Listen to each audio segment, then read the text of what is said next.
നബിതങ്ങൾ കഴിഞ്ഞാൽ ഇവിടെ ഒന്നാം സ്ഥാനം സിദ്ദീഖ് റളിയല്ലാഹു അൻഹുവിനാണ് എന്ന് പല രൂപത്തിൽ മുത്തുനബി സല്ലല്ലാഹു അലൈഹി വസല്ലമ തങ്ങൾ അവിടുന്ന് പഠിപ്പിക്കുകയാണ്. ഇനിയോ മഹാനവറുകൾ മുത്തുനബി എന്തു പറഞ്ഞാലും അങ്ങനെ തന്നെ വിശ്വസിക്കുന്ന മഹാനാണ്. അതാണല്ലോ മുഅ്മിനീങ്ങളുടെ ശൈലി.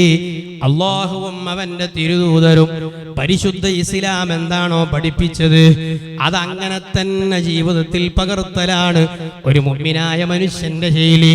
സുബ്ഹാനല്ലാഹ്. അത് തെരഞ്ഞെടുപ്പിന്റെ പേരിലായാലും ആഘോഷത്തിന്റെ പേരിലായാലും മുസ്ലിം സ്ത്രീകൾ തട്ടമിട്ടും തട്ടമിടാതെയും എല്ലാ അതിർവരമ്പുകളും ലംഘിച്ചുകൊണ്ട് ഏത് തെരഞ്ഞെടുപ്പിന്റെ പേരിലായാലും അല്ലാഹു അനുവദിച്ചിട്ടില്ല. നബിതങ്ങളോട് ഇഷ്ടമുണ്ടോ, സിദ്ദീഖ് തങ്ങളോട് ഇഷ്ടമുണ്ടോ, അല്ലാഹുവിനെ വിശ്വാസമുണ്ടോ, ഒരു മുഅ്മിനായ സ്ത്രീകൾക്കും ഏത് ആഘോഷത്തിന്റെ പേരിലായാലും ഹറാം അനുവദിക്കൂല. ഒരു പുരുഷനും ഹറാം അനുവദിക്കൂല. അത്തരം ആഘോഷങ്ങളിൽ നിന്ന് നമ്മൾ സഹോദരിമാരെ വിട്ടുനിൽക്കണം. നമ്മുടെ മക്കളെ ബോധ്യപ്പെടുത്തണം. നമ്മളെ പേരമക്കളെ പറഞ്ഞ് മനസ്സിലാക്കി കൊടുക്കണം. ഇപ്പോഴുള്ള വീഡിയോകളൊന്നും കണ്ട് അത്ഭുതപ്പെടുകയാണ് അല്ലേ? എത്ര ഉമ്മമാര്, മക്കൾക്ക് നന്മ പകരേണ്ട ഉമ്മമാര്, ആ ഉമ്മമാര് ഇറങ്ങി തുള്ളിക്കളിക്കാണ് രാഷ്ട്രീയത്തിന്റെ പേരിൽ. ഖബറിലേക്ക് പോകുമ്പോ രാഷ്ട്രീയക്കാരുണ്ടാകൂല. ഖബറിൽ കിടക്കുമ്പോ രാഷ്ട്രീയക്കാര് വരൂല. കൂരിരുട്ടിൽ കിടക്കുമ്പോ ഫർദം വഹീദാ, കൂരിരുട്ടിൽ ഒന്ന് എഴുന്നേൽക്കാൻ സൗകര്യമില്ല. ഊരവേദനയുണ്ടെങ്കിൽ ഒന്ന് നിവർന്നിരിക്കാൻ സൗകര്യമില്ല.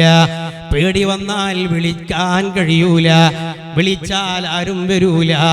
അങ്ങനെയുള്ള ആ ഖബർ കേട്ട് കരഞ്ഞവരല്ലേ മുൻഗാമികൾ മുഴുവനും. ഖബറെന്നു കേട്ടാൽ തൽക്ഷണം ഞെട്ടേണ്ടതാ,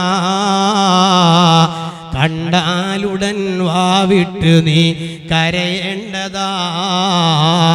മെടക്ക് പകരം മാളമാ സുബ്ഹാനാ. ബാക്കിങ്ങൾ പാടി എല്ലാം വരും. ഞാൻ പാടുന്നത് ശരിയല്ലല്ലോ, എനിക്ക് ഓർമ്മട്ടില്ല. അതുകൊണ്ടാണ് റബ്ബി അതിൽ കിടക്കേണ്ടതാണ് സുമാന. അല്ലാഹു സുബ്ഹാനഹു ദർസിൽ ബർക്കത്ത് ചെയ്യുമാറാവട്ടെ. അപ്പൊ നോക്ക് നിങ്ങള്, മുൻഗാമികൾ മുഴുവനും ഖബർ കണ്ട് കരഞ്ഞവരാണ്. ആനായ ഉസ്മാൻ ഇബ്നു അഫ്ഫാൻ റളിയല്ലാഹു അൻഹു അവിടുന്ന് ഖബർ കാണുമ്പോ കരഞ്ഞ് താടിയിലൂടെ ഒളൂ എടുത്ത് വെള്ളം ഒലിക്കുന്നത് പോലെ കണ്ണുനീരൊലിച്ചിരുന്നു എന്ന് കണ്ടിട്ടില്ലേ? നിങ്ങൾ നരകത്തെക്കുറിച്ച് മുത്തുനബി പറയുമ്പോൾ ഇത്ര കരഞ്ഞത് കണ്ടിട്ടില്ല. നരകക്കുണ്ടിനെ വിശദീകരിച്ചപ്പോൾ ഇത്ര കരഞ്ഞത് കണ്ടിട്ടില്ല. നിങ്ങൾ എന്തിനാണ് ഖബർ കാണുമ്പോൾ ഇത്ര കരയുന്നതെന്ന് ചോദിച്ചപ്പോൾ സമീഅതു റസൂലുള്ളാഹി സ്വല്ലല്ലാഹു അലൈഹി വസല്ലമ യഖൂലു, അതിന് കാരണം മുത്തുനബി പറഞ്ഞ വാക്കാണ്. ഇന്നൽ ഖബ്റ അവ്വലു മൻസിലിൻ മിൻ മനാസിലിൽ ആഖിറ.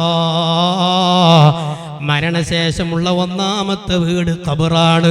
ഫമൻ നജാ മിൻഹു ഫമാ ബഅദഹു ഐസറു. ആ ഖബറിൽ നിന്ന് രക്ഷപ്പെട്ടാൽ പിന്നെ ബാക്കിയുള്ള വീടുകളെല്ലാം വളരെ സന്തോഷമാണ്.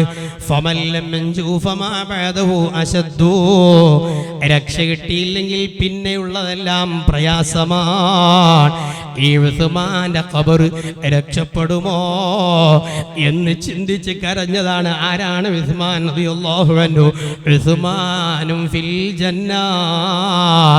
ഉസ്മാൻ സ്വർഗ്ഗത്തിലാണ്. മുഹമ്മദുർ റസൂലുള്ളാഹി സ്വല്ലല്ലാഹു അലൈഹി വസല്ലമ തങ്ങൾ സ്വർഗ്ഗം കൊണ്ട് സന്തോഷം അറിയിച്ച നേതാവാണ്. ആ സ്വർഗ്ഗം കൊണ്ട് സന്തോഷം കിട്ടിയ മഹാന്മാര് പോലും ഖബർ കണ്ട് കരഞ്ഞവരാണ്. ആ ഖബറിലേക്ക് രാഷ്ട്രീയക്കാര് വരൂല. ആ ഖബറിലേക്ക് ഒരു വോട്ടർമാരും വരൂല, ഒരു പാർട്ടിയും വരൂല. ആ ഖബറിൽ ഈമാനോടുകൂടെ ജീവിച്ച ഉമ്മയാണോ, ഈമാനോടുകൂടെ ജീവിച്ച പെങ്ങളാണോ, ഈമാനോടുകൂടെ ജീവിച്ച ബാപ്പയാണോ, അവർക്ക് നാളെ ഖബറിൽ വെളിച്ചമുണ്ട്, ഖബറിൽ സന്തോഷമുണ്ട്. അതുകൊണ്ട് ഉദ്ദമിൻ അസ്ഹാബിൽ ഖുബൂർ, അതല്ലേ പഠിപ്പിച്ചത്. നാളെ ഞാനും ഖബറാളിയാണെന്ന ചിന്ത നമുക്ക് വേണം. അല്ലാഹു നമ്മുടെ ഖൽബ് നന്നാക്കി തരട്ടെ. ധാരാളം സുഹൃതങ്ങൾ ചെയ്യാൻ അല്ലാഹു ഈ മജ്‌ലിസിന്റെ കാരണമായി അല്ലാഹു തൗഫീഖ് തരട്ടെ.